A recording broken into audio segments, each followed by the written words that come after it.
So guys, dito nga tayo. Captured ko lang tayo. So guys, good morning. So ito, kung alam nyo to guys, ito yung diode na pangkaraniwan is ginagamit sa rep, sa mga appliances. Pagka wala kasi siya nito guys pag wala siya nito at nagkabit kayo ng dual contact sa mga sniper, lahat ng unit, sumasabay sa park light. Kaya nangyayari is, kala nyo ito, may park light din. Kaya ang ginawa ko is, nilagyan natin siya ng ganito. Wag dito sa ground, dito sa may park light. Sa sample lang ko, kaya papakita ko sa inyo, popost ko lang muna. Dito ko ikakabit ito, tapos itong dalawang wire na to dito sa may output ng park light ng dual contact. Pakita ko sa inyo, wait lang, post ko lang. Wala pa siyang ganito, sample yan, naka-on na yan, nakatuktong nakatuktong sa output. Yan, yan nakailaw. Pansinin nyo maigi Pansinin nyo, nakukura pa yan na naka-park light. Yan.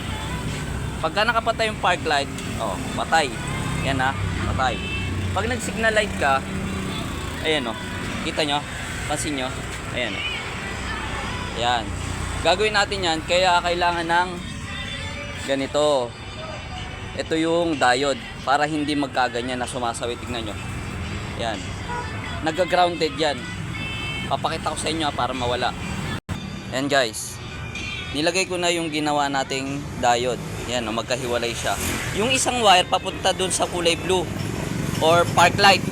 Basta kahit saan park light, ayan kahit naka-arb type. Yung left at saka right yan, papakita ko sa inyo. On natin on. Hindi sumasabay, di ba? Ngayon, papatay naman natin yung park light. Tingnan mo.